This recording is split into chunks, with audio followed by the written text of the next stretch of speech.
Hey guys, what's up? Sparky B in the house, Jerry, Dan T, Taylor, Kim Possible, C, 63, 65, Motown Girl. What is up? You win the prize. You got the first one in here. Dan T thought he was, but you done cut in line. Just kidding. Jupiter, Jasmine, hey, good to see you. Julie, Hadley, Soul Sister. I like that name. I really do. Hey, Sister, Soul Sister. Oh, yeah. IG, what's up? Dan T again, G513, always in here early. Divine Energy. Hey, let's just keep that going, right? Hope you're feeling better. Actually, guys, I'm going to address that a little bit here in just a second. I'll share a couple things with you and what's going on and all that. But anyway, Spirit Hawk, Jupiter again, Steve Brady, what's up, Carolyn Taylor, good to see ya. Yeah, there's a lot of that going right now, guys, just so everybody knows. I really don't think that was kind of even going to be a question there. Something was going to be going on with that, always. Yeah. It's going to be, guys, it's going to be real hard to find the actual truth on any of that kind of subject. You see where my cursor's at? It's going to be a hard job to figure out what's actually going on with that. What's up, Tab? Good to see you. Luis, Mel, Pagan, new mod. Hey, guys. Gotta welcome Pagan, okay? Gotta do it. Gotta do it.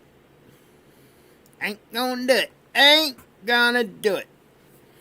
That's right. Like, what was it? It was, wasn't that the second George W.? Oh, yeah. That's what it was. He went overseas. Remember that? You guys remember that? When he went over there and gave that speech over there in the Middle East, and they threw a shoe at him? I still remember that. And I was a kid. I guess I wasn't a kid. I was probably a very, very young adult when that happened. And I tell you what, man. Yeah. Well, I guess I wasn't that young of an adult. I'm probably 30, I guess. I don't know. Anyway, but that's one of the biggest insults you can give somebody over there. If they take their shoe off and throw it at you, you just been insulted just as big as you can get insulted. It's kind of crazy.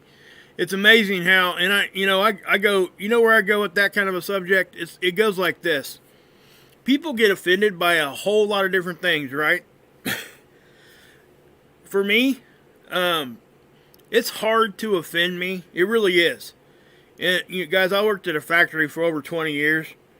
And I have to say, as far as language and all the kind of disgusting things you could possibly ever think about, the factory I particularly worked at, and it's like this across the board for the most part, or it used to be, some pretty foul-mouthed people.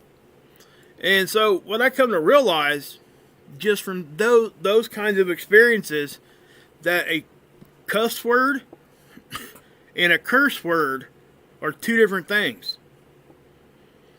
If you say a cuss word, that could offend somebody because it might seem gross to them or whatever. But it's nowhere near as bad as if you're using a word to curse somebody to death. I mean, that's a total different level.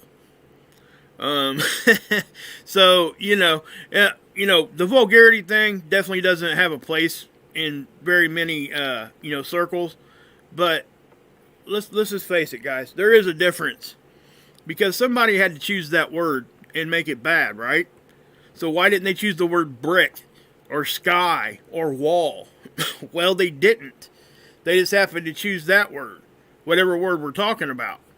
So it doesn't necessarily mean the word itself is bad. It's all about the context. Kind of like the difference when you say ass, when you're calling somebody a name being mean, or when you're actually talking about, a donkey. So that's kind of what I'm saying there. Anyway, side rant, sorry. There are a couple interesting things going on actually outside of space weather that we're going to talk about a little bit here tonight. Not too far out because it does kind of involve all that. But just to touch on it. Oh, before I get too much into this, I just want to say thanks to everybody that's been donating. Here is my PayPal link. I won't mention it again. I do appreciate it, guys. Somebody lose somebody, I hate to hear that if they did.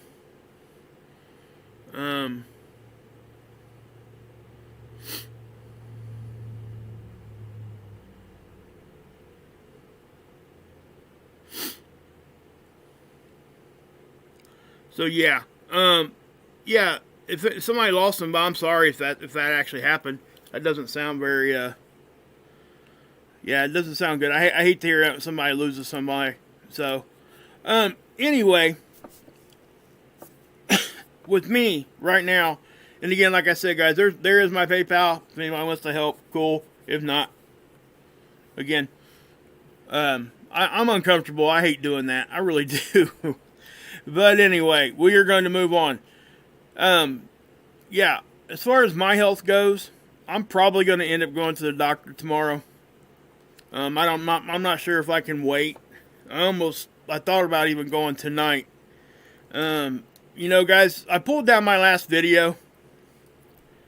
I was getting a little upset, and anybody that was here for that, that's why I pulled it down, because that's out of character for me. I shouldn't allow things like that to get me to the place where I got. So yeah.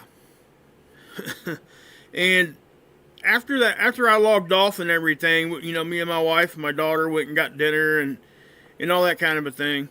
And physically, I was feeling extremely bad, and I still am. You guys know I got a lot of water retention right now. I've been talking about that. I went to the mall with my family yesterday, and I couldn't even walk from the car to the door without losing my breath. It was bad. And I've never felt like that before.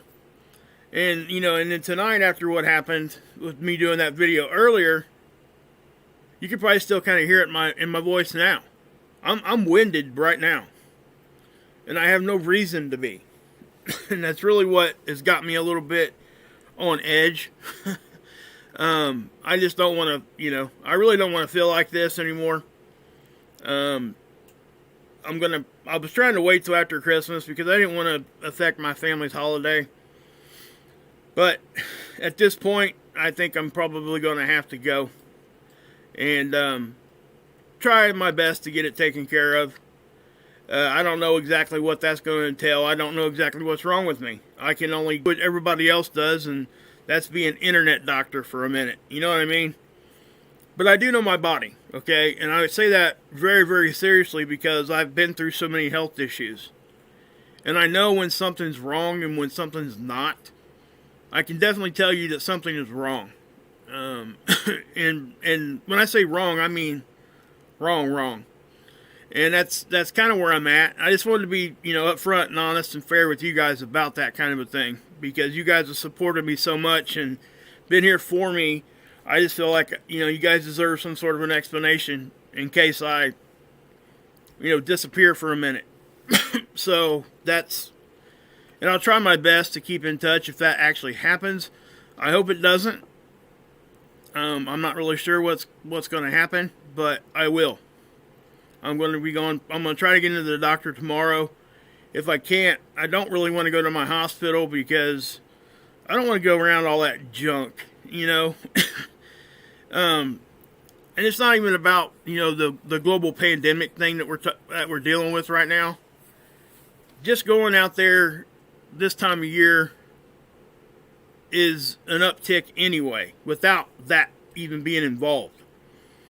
It's not a fun place to be. They're legitimately putting beds in the waiting rooms, in the cafeteria. It's ridiculous. So whatever is going on, whether people are getting diagnosed the wrong way or whatever, there are still sick people there. And that's kind of what I'm saying. And I just don't want to get around it. But I think I'm to the point now where I can't wait. I probably shouldn't have waited this long. I feel kind of selfish about that. I really do. I know I'm kind of spilling my guts to you guys, but I really thought you guys deserved some sort of an explanation on why I was kind of upset this afternoon. You know, I normally wouldn't have acted like that, but you know, and I still have to say, what was going on with all that does upset me. It's not right. It just isn't. So we're gonna move on. I got some stuff I really want to share with you guys and bring to you and give you guys an update and everything. So I'm gonna try to leave that in the past and just keep moving. I'm gonna try my best not to do that anymore. I don't like doing it. You guys, I think you guys understand that. So anyway, we are gonna just go ahead and do this right now. You know, I could use some advice sometimes too, guys. You know, I've not ever felt like this before. I literally, if I get up and go like get a drink of water or something, I lose my breath. I do, and it just really has got. I don't know what to do. So I'm going to go to the doctor tomorrow. So just everybody knows that. But you know, been trying to take the Lasix thing, and something just isn't going like I need it to. So, but just know, Wages World's going to be here. So, all right. So we're going to move on from that bull. We got this, the Schumann stuff going on. We got this like intense horizontal reading right here, guys. We always keep the 783 up here, 7.83. But see how wide and how like soft and fuzzy it looks? This isn't looking like that. These are more of a straight looking signature. Not sure what's causing it, but we don't typically see these down up here in these higher frequencies. But they're there. So whatever that means is what it means. I just want to bring you the observation and know our frequency is changing. So, you know. All right. So, space weather, solar X-ray flux. Nothing going on. There are no flares. We haven't had a flare for over 2 days here. It looks like about 2.5 days. Well, no, it's not even quite 2 days yet. Sorry. It's about almost going on 2 days. Regardless, it's been a minute. The proton flux, it's not usually going to move unless we do get a big flare. That's usually what happens. That's basically radiation here, guys. That's what those storm ratings here are. They're for radiation storms. The geomagnetic activity is running really low. If this continues, they will issue a cosmic ray alert.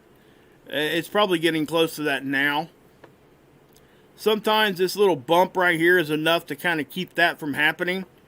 But much more of this kind of stuff continuing, the cosmic ray risk will become a factor. Okay? So, what you got, Paula? What cleared up? Were we having some sort of a buffering or something? I'm sorry if we were. Thanks, guys, for all the prayers. I really do. I really do appreciate it. So, I really do.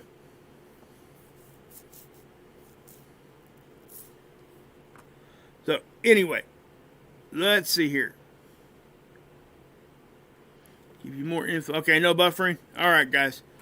It's gonna be nice in there tonight, guys. Let's just have a nice chill one tonight. Anyway, the sun. First look at it. We got sunspots, right? But this really isn't the name of the game right now.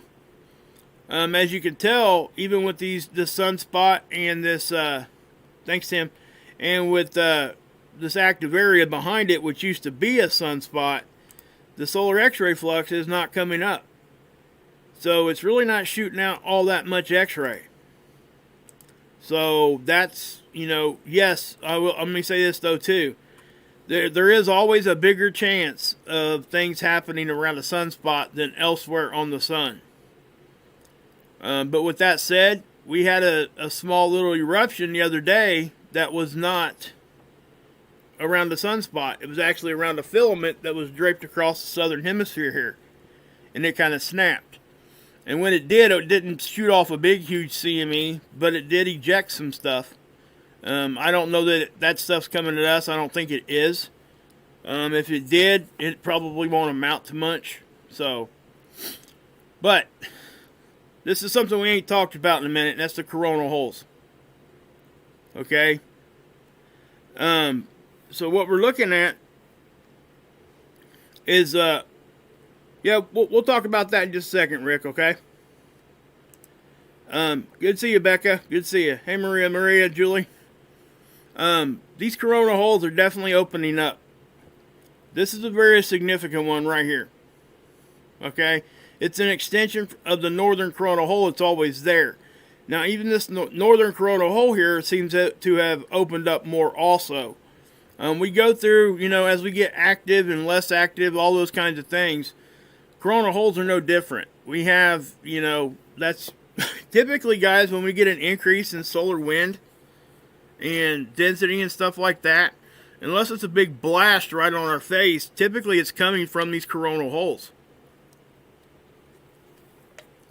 So with that said, what I want to do, if you guys could kind of just stick with me here for a second, I want to show you guys this real quick.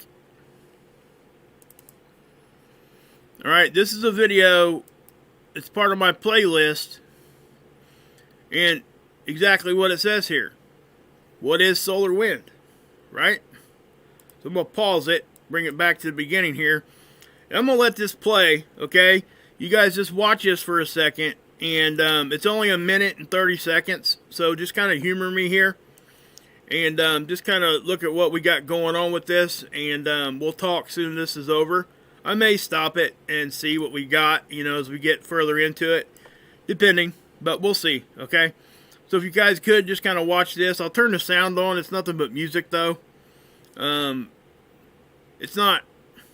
I'm going to turn it down, though. Or turn it down. That way people don't get their ears blasted out.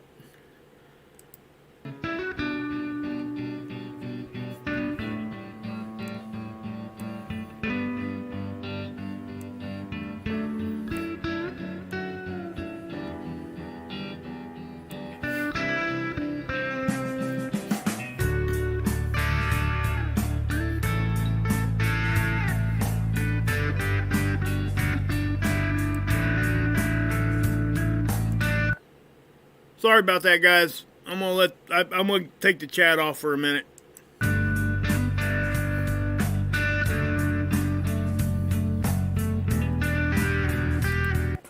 With that, I'm gonna bring it back there. Sorry, I don't know. I'm gonna make sure you guys were able to read that. What it says here: solar wind is created by the outward expansion of plasma. Okay, it's charged particles from the sun's corona. The plasma is continually heated to the point that the sun's gravity cannot hold it down. It then travels along the sun's magnetic field lines that extend radially outward. Okay, they just spew out.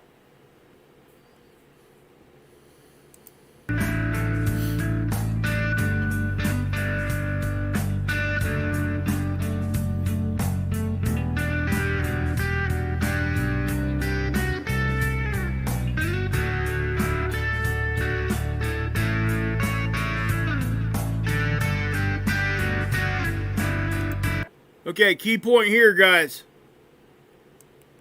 It's important to know the normal speed. Okay?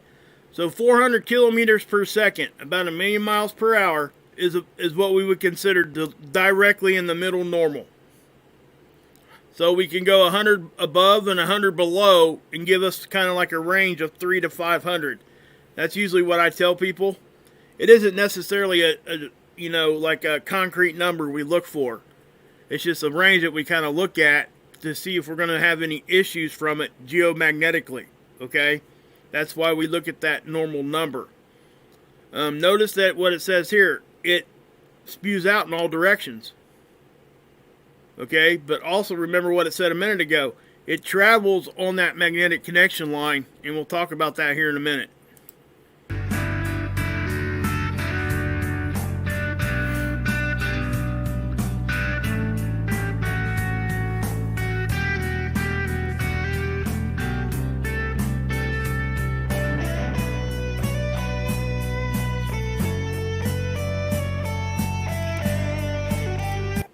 Okay, here's another average for you. They're talking about the density. See, I always talk about density and wind speed, right? The average density is 4.0 atoms per cubic centimeter. On the tools that we look at, that would be a number 4, okay, on the density. Solar wind is constantly being blown off from the sun. And it says here of about 400 to 500 kilometers per second. That is true, but it increases in the coronal holes.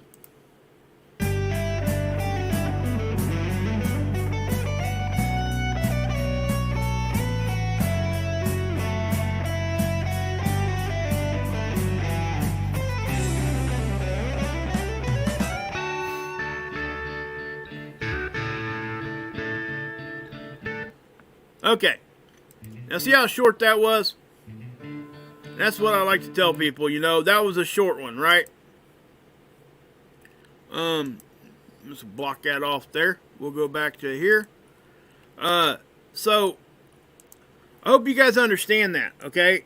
And so, I show you that while I'm looking at the coronal holes, because what's the coronal hole do? It increases our solar wind. Right? So, you know, with that being said, dang on it, I don't know what the heck happened to my chat here. Okay, there we go. We got that fixed. Sorry about that, guys. But, so, you guys understand that, right? So, I really hope you do, because it does matter. And so let me show you this. I made this little quick illustration graphic a while back. It's been a few weeks back. But look, here's the sun and there's a coronal hole, right? Well, the white line that you see in there, that is that magnetic connection line between us and the sun. Now see what we got going on here? This is the solar wind itself. It's the charged particles. It has to stay on that road unless it's being influenced by something else. Okay? So, you see this, you know, it travels. And the more dense it is, the closer it travels to the center of the road. The less dense it is, the further out it gets. And the less dense it is, typically it's moving faster. So we can kind of see that in the data that we look at. So that's how it gets here. It's important to understand that when we're talking about coronal holes. Okay, and that's what we're talking about right now. This right here. So if you could pretend a line going straight from there to the Earth, anything getting spewed out is going to be on that line. It's going to be more of an increased particle speed and density than where there aren't any holes here. Okay? So, that's just kind of what I'm saying there, right? So, hopefully you guys get that, because we're going to connect to that. And this right here is actually showing you what I just said. This is the Enlil model. And look at what they're predicting 3 days from now. A little bump in density and speed. And that's going to be from that coronal hole. Okay? So what's that mean? What's that mean for us? Well, it doesn't mean, we don't really know exactly what that means yet until it gets here. And we actually do get to experience what the density and speed actually is. Okay? If it comes in right where it's at, there's probably an outside chance we could get into storm level. But at this point, I wouldn't say we would. I would say there's a chance. Probably about if I had to guess, I don't know, a 50-50 chance we might get to like a G1 or something. But I still can't even really be confident about that. We're just going to have to wait till it hits our detectors, okay? So hopefully that's, hopefully everybody understands that. So anyway,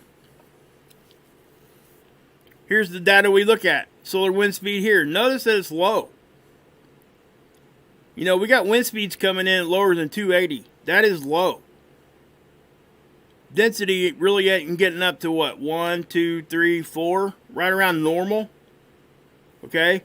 The BZ is really hanging around 0, not really doing much there. When it's in the negative, that's when it's the right conditions for it to really, bring all those particles in at the right angle that it will come into our system easy. We always see it hit us bigger and harder when this thing's in the negative. The phi angle is the solar wind's polarity flips. It did it a couple times yesterday. It looks like it might have tried to a couple times here. It doesn't look like it succeeded too much there, but usually when it flips, you'll see it at the top and at the bottom really close to each other. So the temperature, same thing, very normal. Not seeing much aurora for exactly what I just said. And it's kind of like, and here's the magnetopause models. You're seeing low wind speed here. The sun's off to the left. And what this is our magnetopause, our magnetic field. And what's behind it, this is the Earth. And you're not seeing a whole lot there because not a whole lot's going on. You're going to see the density a little bit more because all this is showing you the density of the particles. So when things are moving, kind of at a slow time, or what happens is you get a buildup of dense particles, and sometimes it takes a fast wind to hit you. It'll suck them, it'll blow them on out, basically, and then the whole thing will turn white because that means that it's now down to a lower density. Right now, this is kind of normal what we typically see. It's very much in the middle. Same thing with the pressure. We're not seeing a whole lot. Okay? See how it's all staying kind of like right in the middle. Yeah, we're not going to... Well, I'll go over this for 2 seconds. And I'm going to stop with this.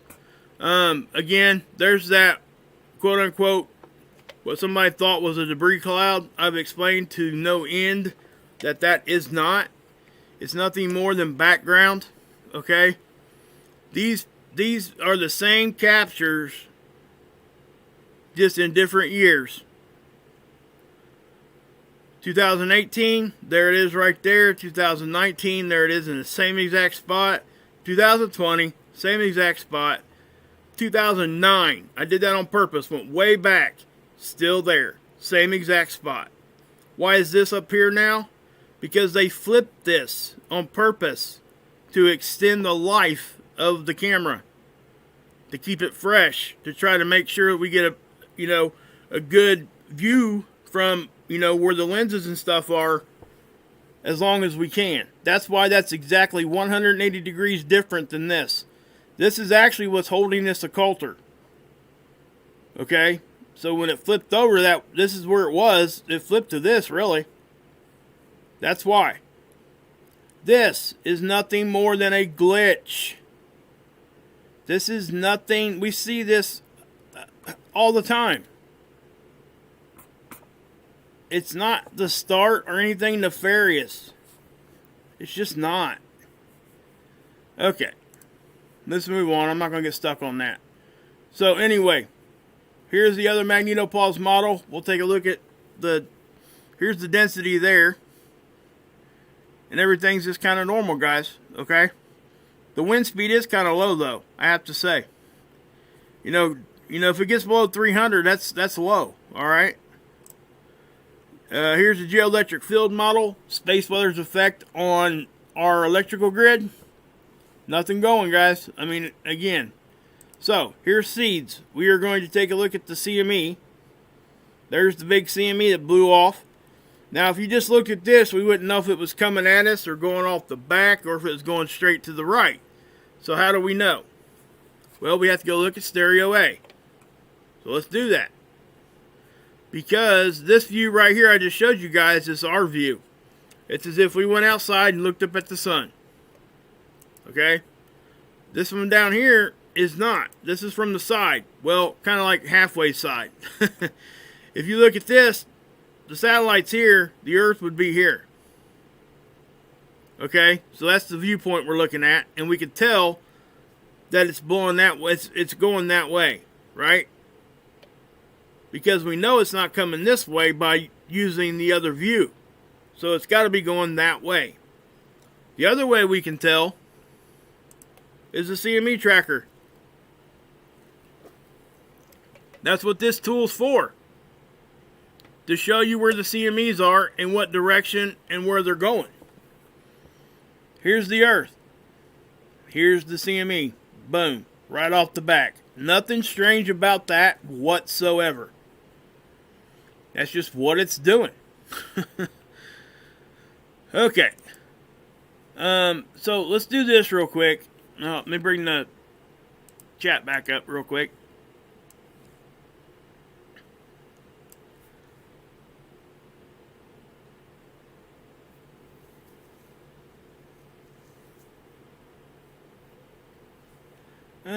Let's see here. So we got... What was that? Oh, that's what I was going to do. Sorry, guys. I was trying to remember what the heck I was doing. Just making sure my stream health is here is okay. Okay. Just making sure. We're all good. Alright. I'm going to bring this up. I don't usually talk about stuff like this, but I do think that it is, Hey, Menacing, what's up? E-Rock, what's up? Okay, we all know about this, right? Most of us do. I find it very, very strange that the name of this country is what? Solar Wind. Ain't that kind of strange? Anybody else think that was strange? So those who don't know what this is about yet, it's a severe hacking that is still actually ongoing according to these articles. And we're talking about the hacking of like Microsoft and a lot of different things going on here. It's funny to hear them use this word in this context. It says with the adversaries exhibit behavior consistent with the SolarWinds hackers. But the victims either don't use SolarWinds Orion or no SolarWinds exploitation activity was observed. Okay, what happened here, guys, stuff was getting hacked. Our government stepped in, said you guys need to shut all the stuff down that's using this software, that's using this stuff. And this goes deep, okay? And I'm talking deep, straight to the top. We have to understand that. And we're talking about massive, like, stockpile stuff of, the stuff that is made with uranium that everybody puts on these big, long projectiles that fly across the ocean and blow up a lot of stuff. So this is what we're talking about here. And it's, yeah, guys, I don't know what else to say there. Oop, sorry about that. Did not mean to do that. Let's just X off of that. So, take that for what it's worth. Everybody can have their own opinion on that. Obviously, everybody's going to. What I would say, guys, is I would caution not taking this serious enough. I do think that there's a lot of things going on that's pointing towards a whole lot of different other things. Okay? And I do really think that. That's my own opinion. And everybody's, we're all entitled to that, right? That's just mine. So I do think that it is kind of odd that the name of that company is Solar Wind. With what we talk about here all the time, and then you start throwing that name in there, you wonder, is it at all related? It's kind of hard to think that it's not. But, obviously I can't prove any of that. But, I would like to point this out, guys. This is spaceweather.com. Here's this conjunction. It's going to be on December 21st, I think, is the let's see here. Yeah. It's going to be at a 0.1 degree difference. So they're basically on top of each other, Jupiter and Saturn. It's going to be an extremely bright event. They're saying you're not going to need a telescope or nothing, obviously. A lot of times you can go out and see these guys with your naked eye anyway. So when they get close together, obviously, you know, and the fact that these guys here get close together actually helps people understand that what this is exactly what I said it was. Because what was the proof that was given there was that, people were calling this the Milky Way, and that's what I called it because that's what it is. We're all in the Milky Way. But just, we don't stay still inside the Milky Way. We move around. So, that was kind of a crazy statement to say, number one. So, with that being said, this actually helps prove my point over here. So, I'll move on from that. But, yeah. The Gemini meteor shower, guys, this was really cool. They had upwards of 150 an hour. I hope people had a chance to get out there and check it out themselves. We'll run this video just for a second, okay? I don't want to play too much of it because I think they deserve the traffic. But this is a live stream of what people would see. See it? Right there? It just popped. It's going to happen all over.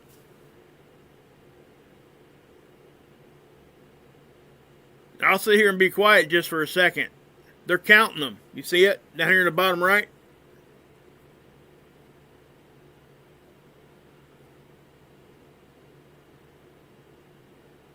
So, I just thought it was cool. Yeah, Rick, that sucks if it was cloudy.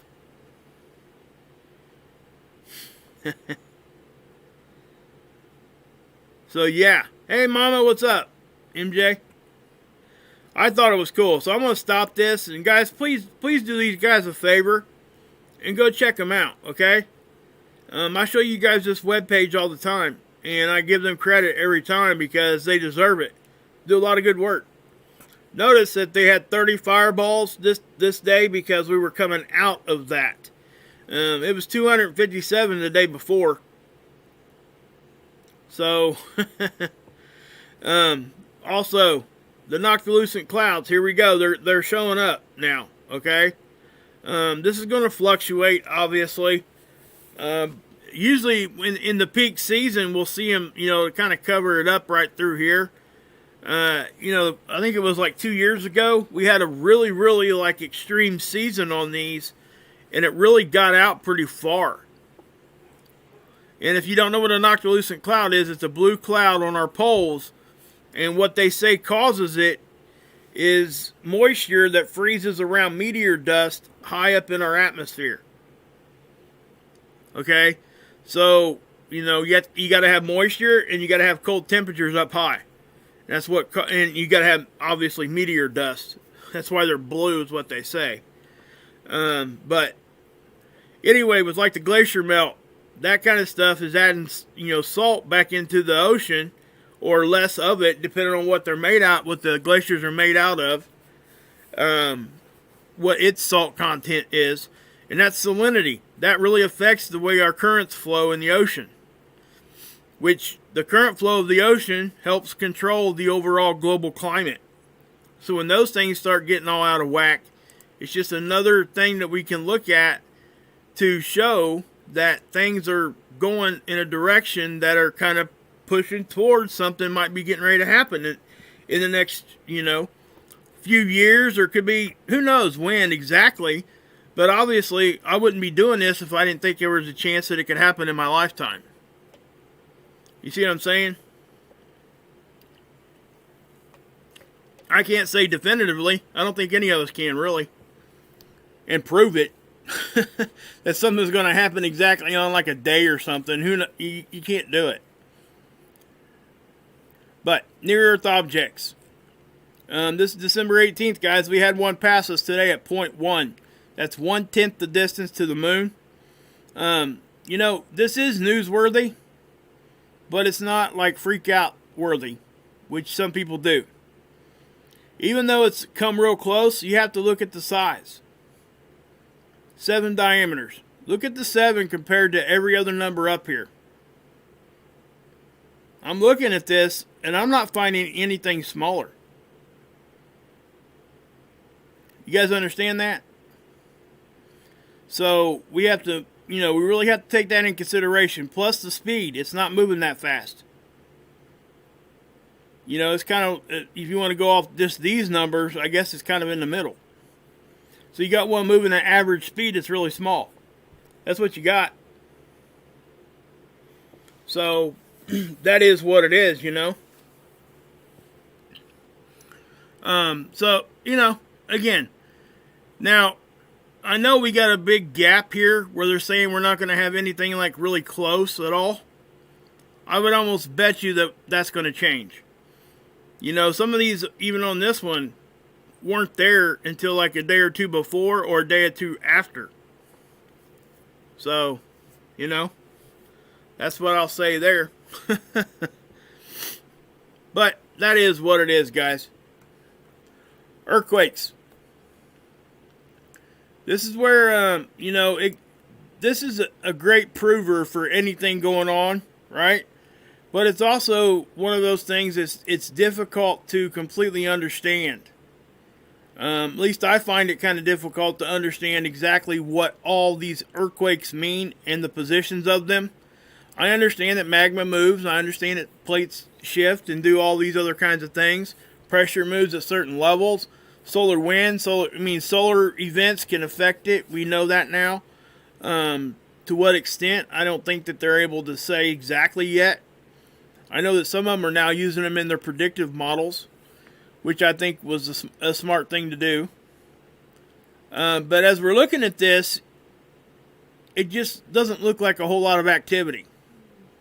And if we add in all magnitudes, that's when you see the activity, right?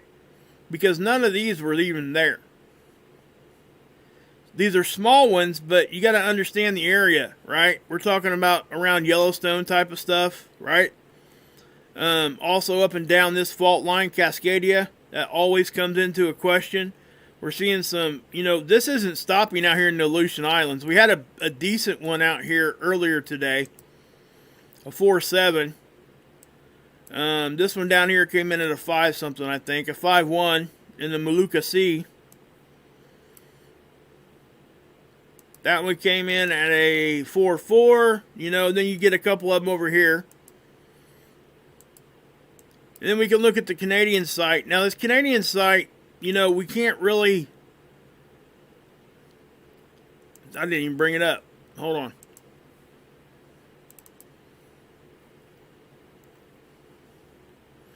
Canada, where you at? Where you at? There you are. The Canadian site, guys, it's a 30-day map, okay? So, the way I understand it is, sometimes they, they're kind of late putting these on, and they're late finding the significance of these on this particular site. I don't know where else to go to look for Canadian, earthquake plotting. But if you compare this to the USGS, let me show it to you. There is nothing here. Okay, and the reason is, I guess they don't share information. I don't know exactly why that is. But we would be kind of foolish to think that the earthquakes stop at the border. You see what I'm saying? So, there's stuff going on up there. Do we know exactly what? Probably not. Just like we don't know exactly what's going on anywhere on here, actually. And also, do you think that there's really not more going on over here that we don't know about? I mean, come on. That would be just kind of a little crazy. You know what I'm saying? So, that is, that's kind of what I'm talking about there. Okay. You guys got any questions for me real quick at all? Yeah, Animal, I spoke about that a minute ago. That's what I brought up with the... I showed everybody that. Now, I thought it was kind of strange, too, that they used... That was the name of the company that everything's being talked about. Hey, Axe, what's up? Daniel, hey, Jesse, Jason. Is the sun a gate? Guys, I really don't know. Those are questions that, that would just be pure opinion on my end. okay? And I really don't want to just like throw out just opinion with nothing to show you to back it up. I don't have that. Do I find it strange how the sun is acting? I have to be honest with you, Rick. No, I don't. And I've explained to you why, or not just to you, but to everybody why I feel that way. And I've shown you guys why. Can I adopt your rebel? Oh man, I don't know. I don't know if you want to live with me. Yeah, we talked about that for a minute, Catherine. But let me address Rick here a little bit more. I think he deserves more of an answer there. Do I find it strange?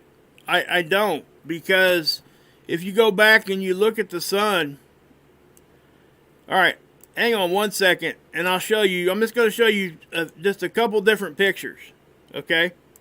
I do find it strange that the sun's acting in a way that we can kind of predict where the, not really predict, but we can kind of show you and say, hey, look, there's a CME, and show you kind of what caused it in certain instances when we see our object out there. That's what I would say to that. I do think that there are things happening in our solar system and outside our solar system that's influencing our sun. But let me show you this. This is what I'll show you, because sometimes what we think is normal or not normal is. Let me see if I can't find it.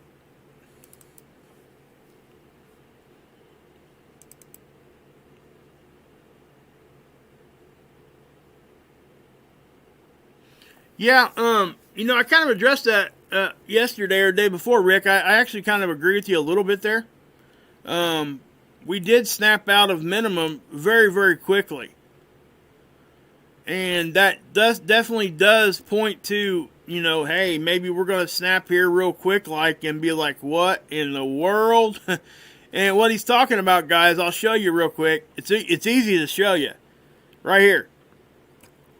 But we have to understand that all that this is showing us, when we're talking about coming out of solar minimum and maximum, all that we're looking at is the number of days that a sunspot was facing Earth. That's really not showing activity. All that's showing you is that we had a sunspot there. Sometimes sunspots don't do nothing but add X-ray. But to go to what I agree with you with is, if you compare 2008, which is the deepest part of the minimum of the last solar cycle, or solar cycle 24, to solar cycle 25, the deepest part here, you got 77 compared to 73. Okay, so number one, this was a space age record, by the way. So we got pretty deep. So if you really take that in consideration also, if we go real deep, even if we uptick at the same, up to the 71, that still would look like we're coming up faster. So what I'm saying is, then we compare the next year, and it's 71. Well, right now we're at 58. So that was a 2% increase, and we're sitting at 19% increase right now. In the number of days, that's it, that sunspots were facing us. So, and then if you go down here, well, I can show you this too. If you want to see a line graph, here you go. This is sunspot progression, okay? So if we go back to 2010, you can do that. You can look at this and you can see it. Now, this right here shows the increase he's talking about. Right there. That's a sharp jump, but I want to show you this. From 2009, which would be the same year we're in now, okay, with the 2020, the next year from solar cycle 24, we went from 71% to 14%. So we're real close into that next year. So what I'm saying is that this isn't really that far off in an uptick range, if we're going to just simply talk about that part of the sun cycle. I can't say what this year is going to, bring, obviously, But I do think we're going to go faster. I think we're going to come up to a certain degree a lot quicker. And you can see how much we stayed very active. You're talking 5 or 6 years there. Okay? So that's what we're going to see. And that's what I mean about some things that sometimes, you know, the activity is normal. So if I show you guys this over here,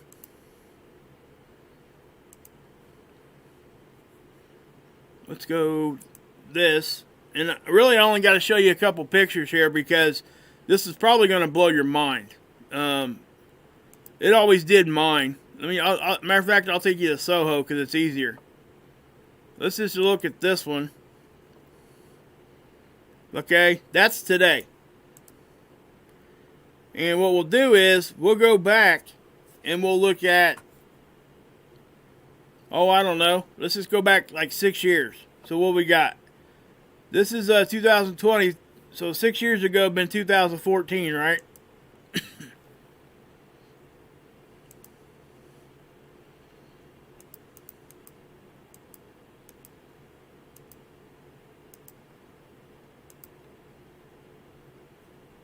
That's the sun in 2014. Now, if that don't put things in perspective for people a little bit, it should. Nothing will ever put things in perspective than that right there. Okay?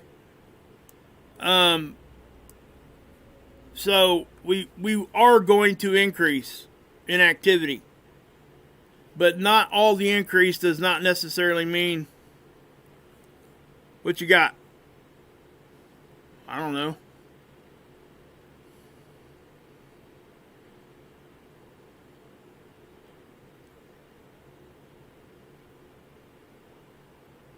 All I got here, bud, was that one.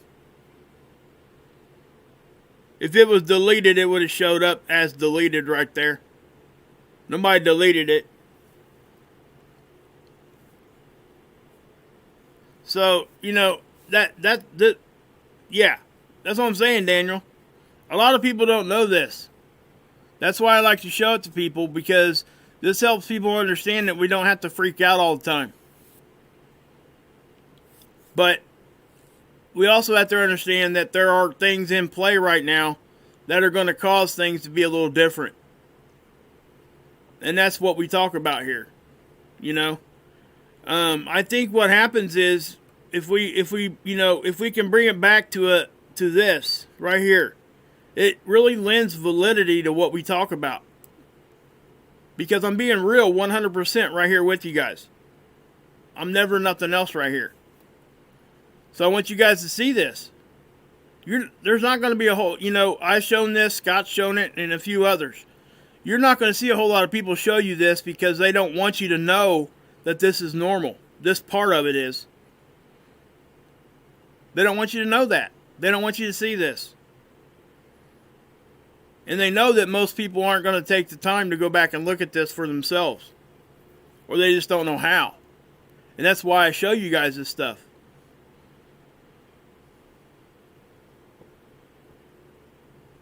Yeah, I talked about the Neptune thing yesterday, Rick.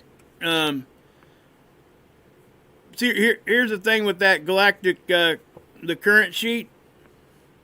Nobody knows how fast it's moving. And all we can do is go off of what we've seen Pluto and Neptune is doing. But I do agree that it is going to affect things in a big way. There's a lot of people that actually agree that when that current sheet hit, it actually caused the Carrington event. And that's very much what, you know, we could be on a cycle like that. The galactic current sheet most definitely does affect us. And it can cause big events like that. It most likely does. So, but also, there's a lot of people now coming out, you know, talking about, like, what was that big rock that was interstellar? Luma or something like that. There was a doctor that, you know, I'm talking, this dude was Harvard. This dude was highly educated. And he just flat out came out and said that there's no way that thing moved the way that it did for it to be a regular kind of an asteroid or rock. basically what he was saying was it was being controlled like some sort of craft. You have to understand that this guy is at Harvard, a tenured position, doing heads of bunches of different projects, teachings. I mean, it was crazy. Yeah, it changed direction, sped up, and slowed down, and that, you know, that is crazy, wasn't it, Rick? It really was. And the thing of it is, the reason why we didn't get very good pictures of it was, or get good information on it, was because by the time we really knew that it was acting like that, it was too late to try to catch up with it and find it and really get some good data on it. But because of the way that it moved, it is not orbiting our sun, guys. I want you guys to understand that. That's why it's called interstellar. It's not attached to our sun. So that's the difference at all. It's not orbiting our sun. And if I remember right, he was saying some stuff like, this guy, he wrote a book. I can't remember what the book was called. Daggone it. I'll have to go back and look. But he wrote a book, and he was talking about, he actually went to, he's trying to come up with, he was tasked with trying to figure out a way to get to our nearest star. That's not our sun. So he could observe it and really get some good data from it. And it's like, I don't know, it's like 3 or 4 light years away, the way I understand it. But that's extremely far, guys, okay? So you have to come up with a way to make it travel really fast.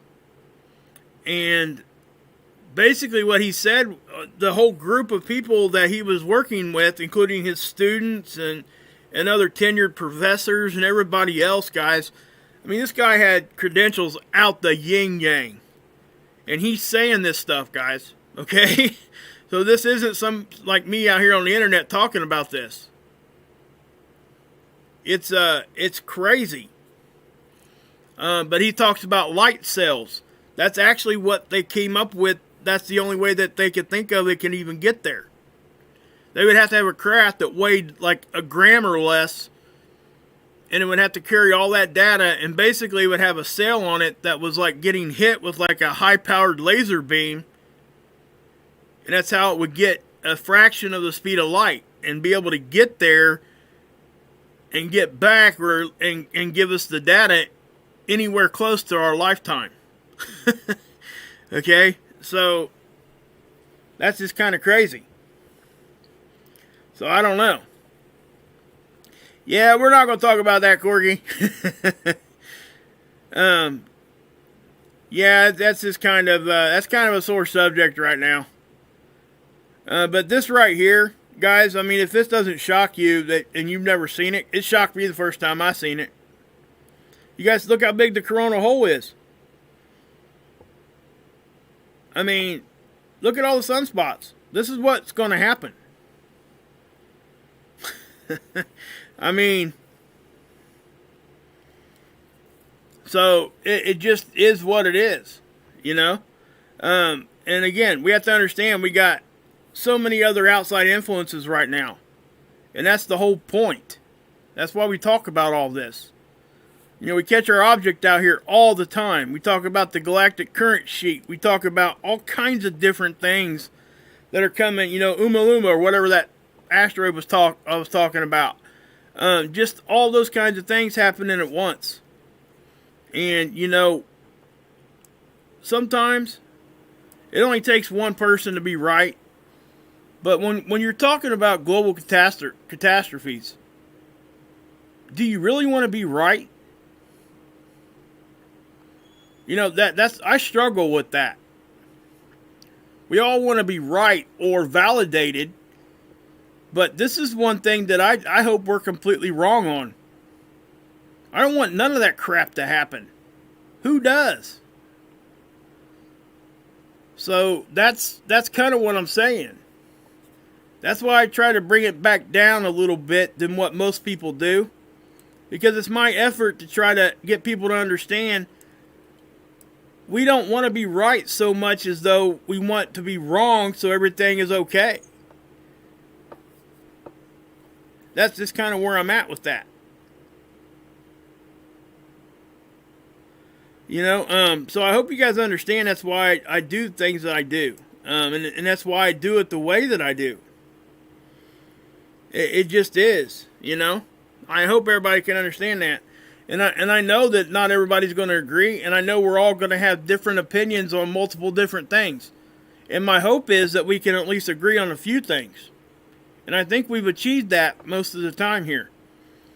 And it's been also my experience that if you are able to get yourself out of the constructed view you formed for yourself, we always talk about how we're programmed, right?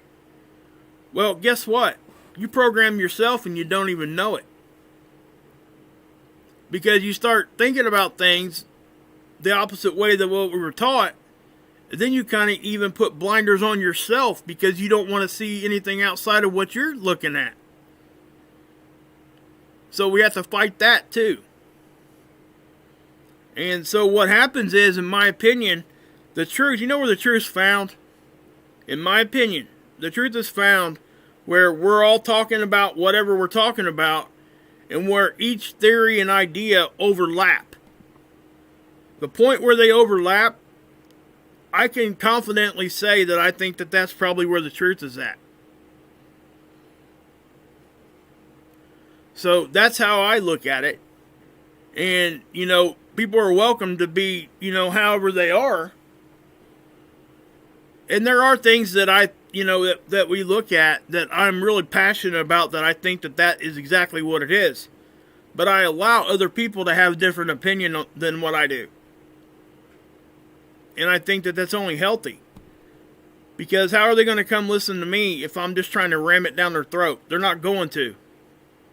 So if I want people to understand what I'm saying, with the chance that they might actually agree with me, I'm not going to, you know, go smack them in the head with a sledgehammer. I'm going to be over there patting them on the back and giving them some candy. You know what I mean? That's just kind of what it is. You have to. If you don't, what you're saying never goes nowhere. Never. But, you know, when we look at things like what I just showed you right here, I know it's shocking for some people to see. Well, thanks, Daniel. I appreciate that.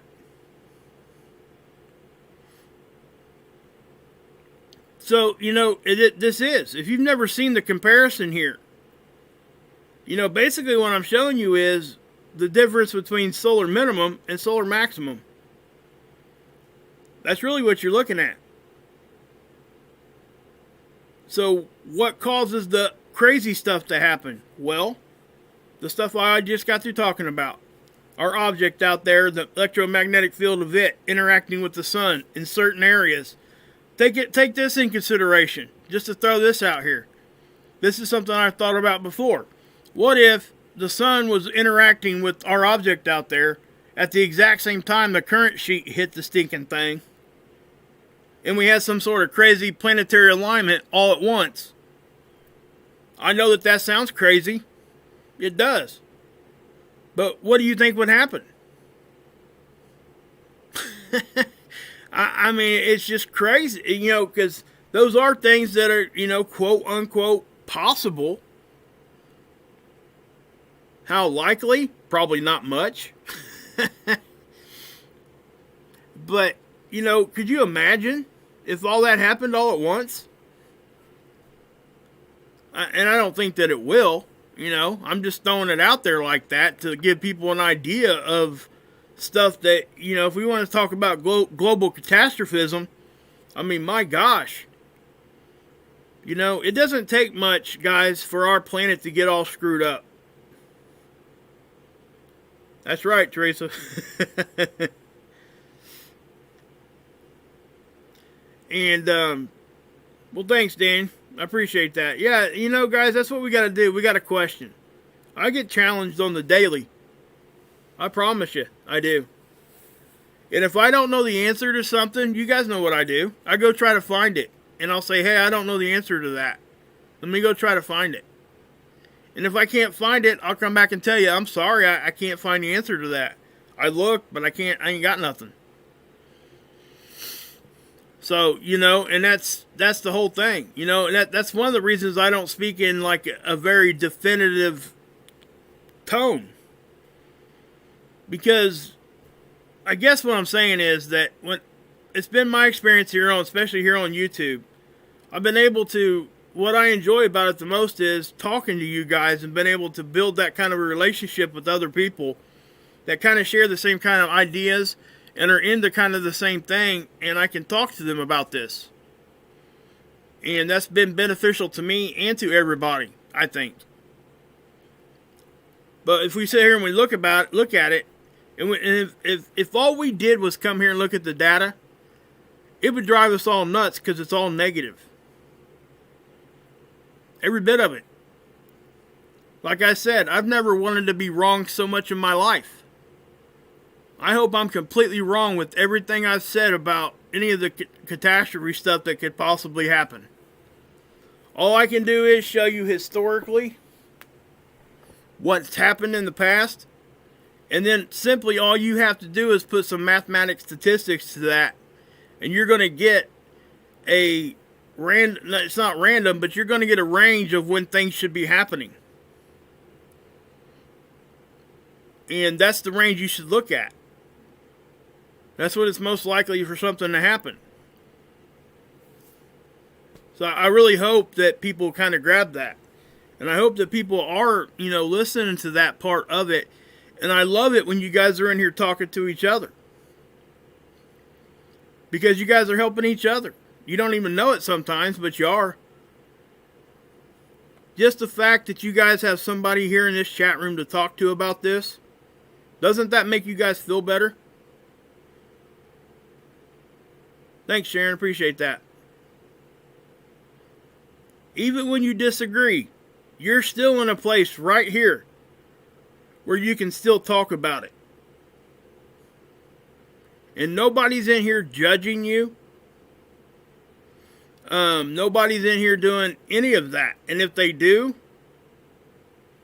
they get dealt with, right? If they get personal attacks and stuff like that, that's what I'm trying to say. And, I can tell you right now that Erock doesn't, believe everything I say. Dan doesn't believe everything I say. I don't believe everything Erock believes, or Dan, or Daniel, or any of that. We're not always going to agree, but we don't have to fight. It's just not healthy. And I hate to say it like that, but that is the actual truth of what's going on. So anybody, and I say all this to say this. If you're going to listen to somebody that refuses to, absolutely just completely refuses to entertain anything new and say they're the only ones with the answers, you better tuck tail and run. Because you might get a little truth out of that, but you're not going to find the whole truth there. Matter of fact, you're going to get bottlenecked into a area of their choosing, because they're telling you what to do. They're telling you, hey, you believe this way because I'm right, 100% always right all the time. I'm not going to sit here like I've seen other channels do and say that I've been doing this for however many years and say I have all the answers. Because I don't. I can be confident in some of the things I say. And it does matter how many years you've been doing this, like Scott. But he doesn't come out here and tell you he has all the answers. He's showing you his observation of his main research, which is the object out there. He's telling you that is his truth right there. But he's still listening to people. And there's a few channels out there right now saying they're the only ones that have the answer. It's a joke. It really is. Take it back 10 years? Which one? I got it right here. It's back 6 years here. Which one you want me to take back 10 years, Chris?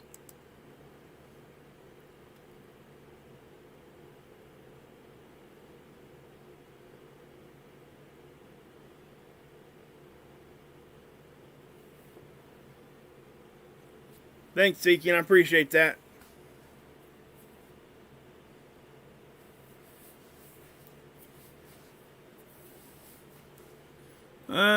Yes, take the 6 to 10 years. Yeah, okay. I'll do that for you. It's probably going to look a lot like this one. So let's take it, what, 2010?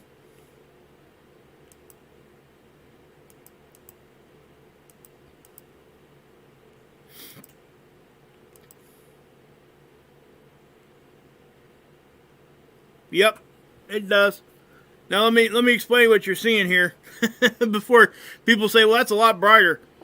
What the difference here, guys, is what you're looking at. That's a sunspot, that's a sunspot, that's a sunspot, and that's a sunspot. Just kind of like what you're seeing here. But notice where they're at. You see where they're at? They're on opposite hemispheres. That's because there was a pole reversal.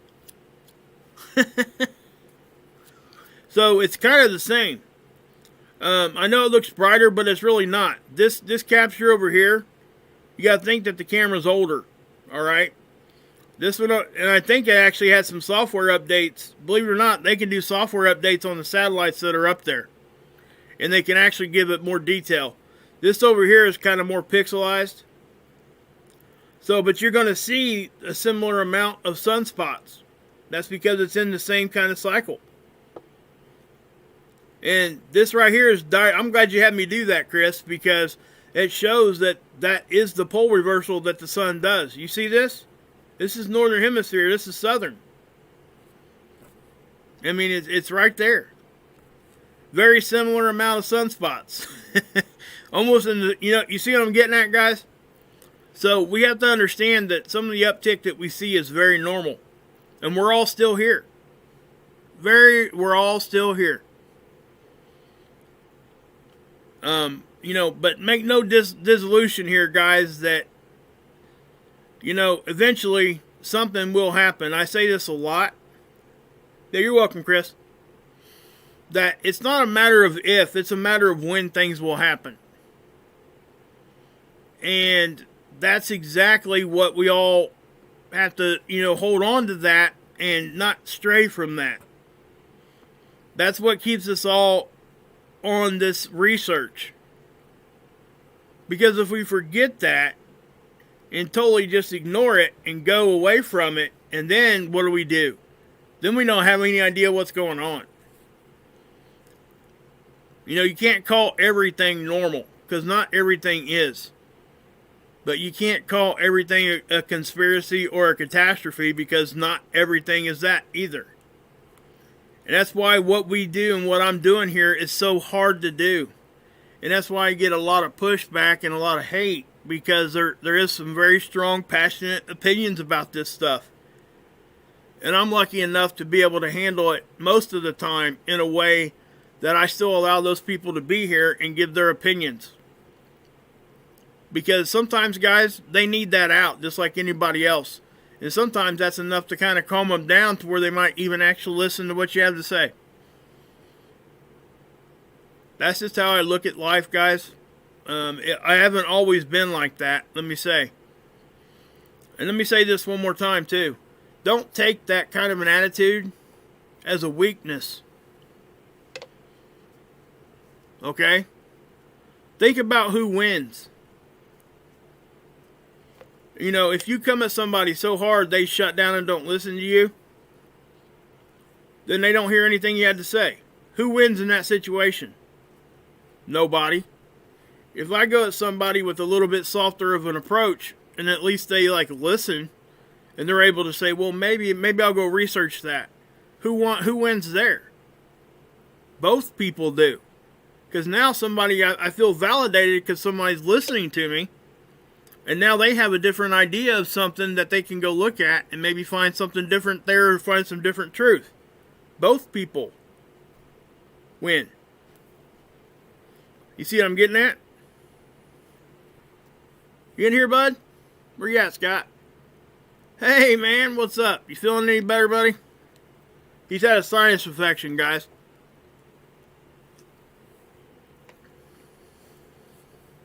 So, you know, and that's kind of, you know, that's how I've just been doing things. And I think it's working out okay. I think a lot of you guys have been here long enough to see that my channel has progressed in a way that I've been able to reach quite a bit of people. Cool, man. I like to hear that. Seriously. You know, not too many people, even when they do feel better, come out and just say it. That's awesome, you did that. I love that. You guys ever notice that? When somebody's feeling bad, even though they're feeling better, when somebody asks them that, they'll be like, yeah, I guess I'm feeling a little bit better. You know, the people that do that, you know what they're looking for? Attention. That's it. Scott just telling you how it is. Hey, yeah, I'm feeling better. That's awesome. You know, that's what I'm saying, guys. You guys, listen. You know exactly where he's at all times. That's just what it is. I mean, I couldn't imagine having, you know, sinus infections suck, guys. I'm glad you're here, Chris. I really am. Well, I'm glad everybody's here. I really do. I'm glad that you are. And everybody is. And, you know, and, yeah. Yeah, I know you are, man. You're a tough dude, man. Guys, you don't understand what goes on in the background sometimes, especially, you know, with Scott. He's running that restaurant right now, and he's had a bad sinus infection for the past week or two. I guarantee you he ain't missed no work. Plus, he's having to try to help Dr. Albers with her mercury poisoning. So, you know, and that's just what it is. Back at you, E-Rock. Back at you. Back at you, Daniel. I'm glad you guys are all here too, because it really, you know, as much as I say that I like to help everybody, you guys are helping me just as much. Believe that. I promise. Oh, of course, Sharon. I mean, that's well put. You know, guys, I mean, and I've said this 1,000 times. If it wasn't for Scott Sion, I wouldn't know half the stuff that I know. It's just a fact. You know, he took the time. He did. He took the time. Yeah, that sucks, man.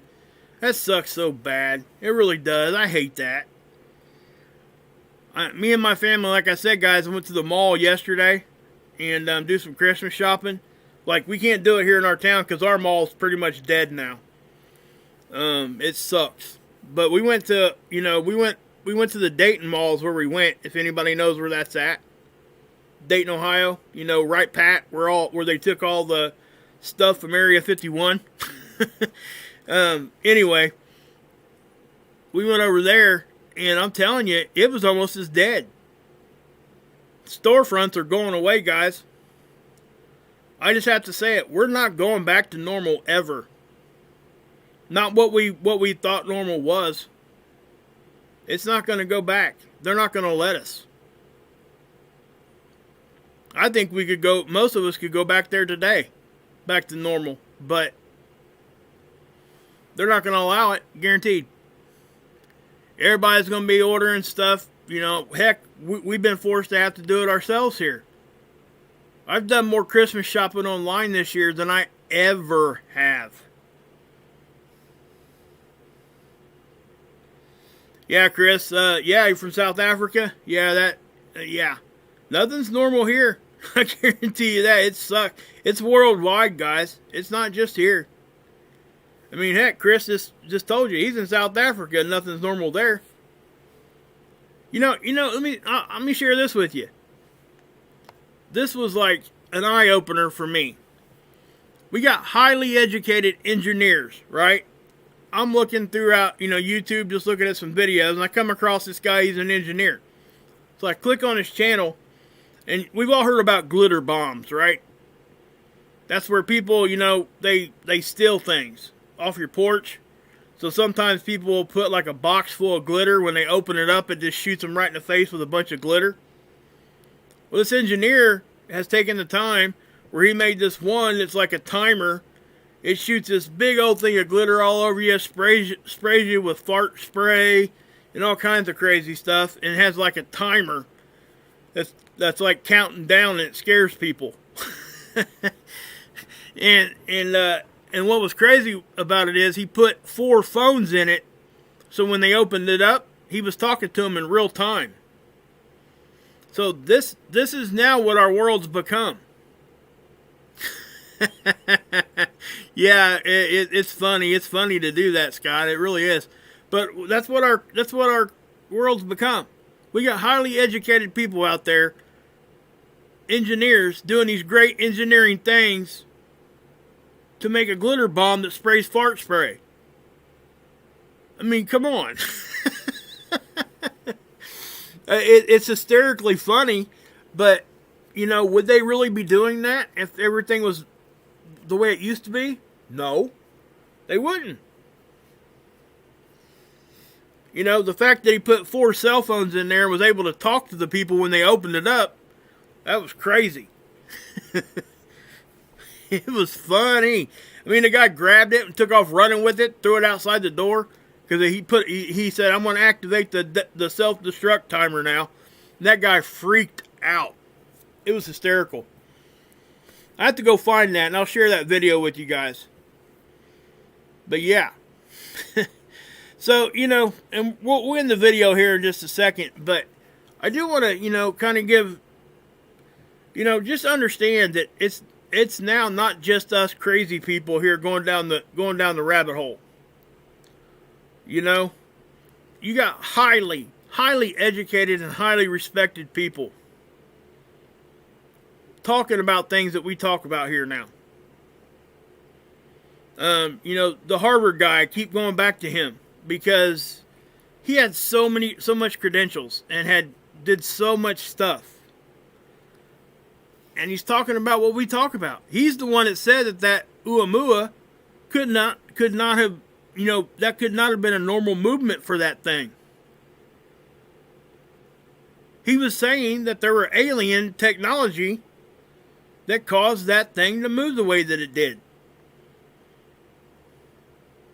And we got stuff coming in and out of our solar system, the stuff that me and Scott show you.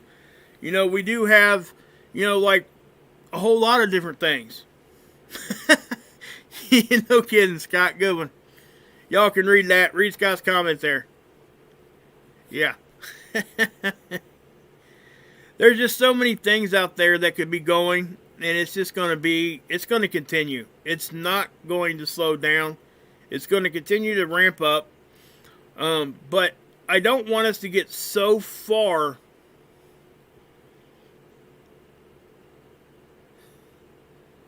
for sure. Yeah. Hit me up, Rick. Yeah, I'll put my email down in here. Just hit me up on my email and we'll see what we can do about getting in contact.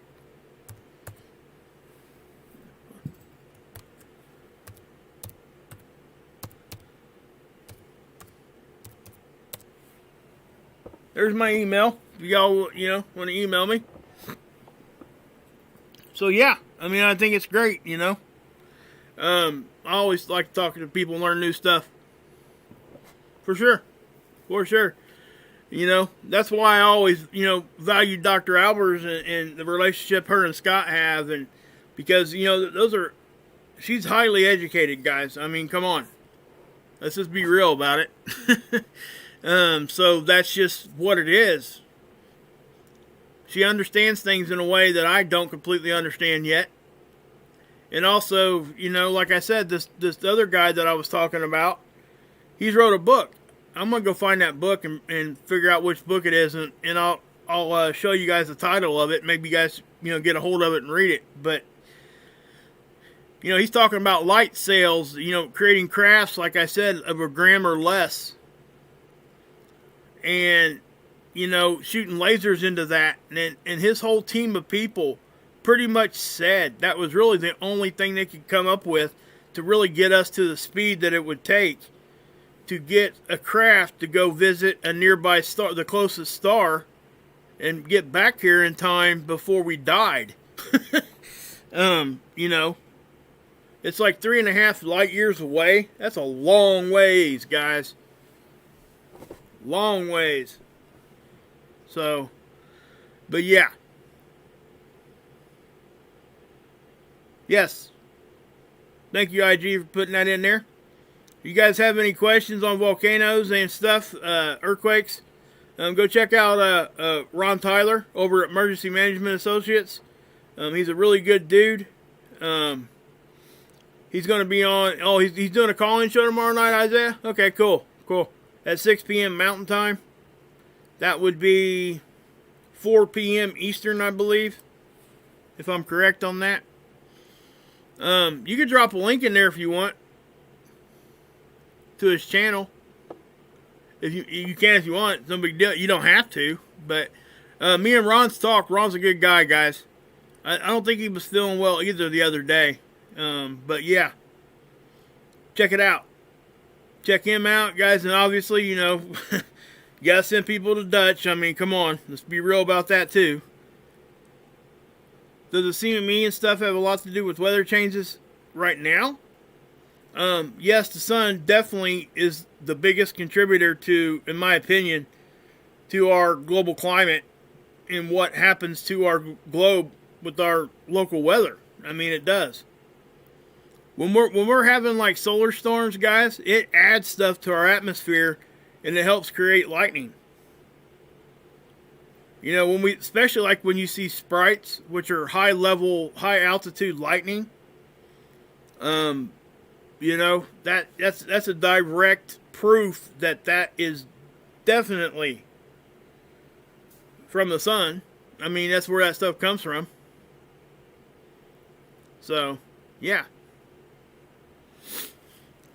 But yeah, guys. So I mean, that's kind of where I'm at with everything. Let me show you this real quick. I'm not sure if Mark is still on or not. I know I got on here late. Yeah, he's still on. If you guys want to go over here and hang out for a little while, I'm going to go hang out with Mark. I definitely would. I hope you guys would come over here. It's a good time. It's positivity. We're going to laugh. We're going to have fun. That's what we always do. Listen to some good music. There's his link. Let's push play here. He can play the crap out of that guitar, I'm telling you.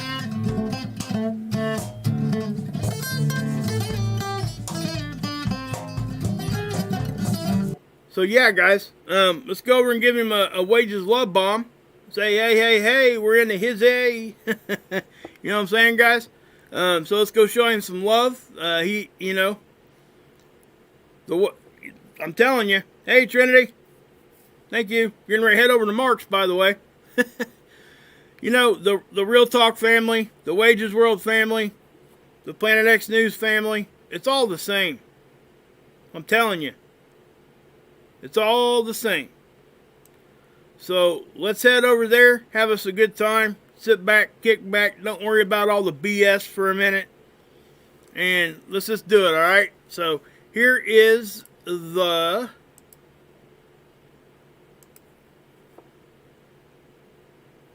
link, and there you go. I'll see you guys over there. Thanks for stopping by. God bless. Yahusha saves, and you can drink this Kool-Aid.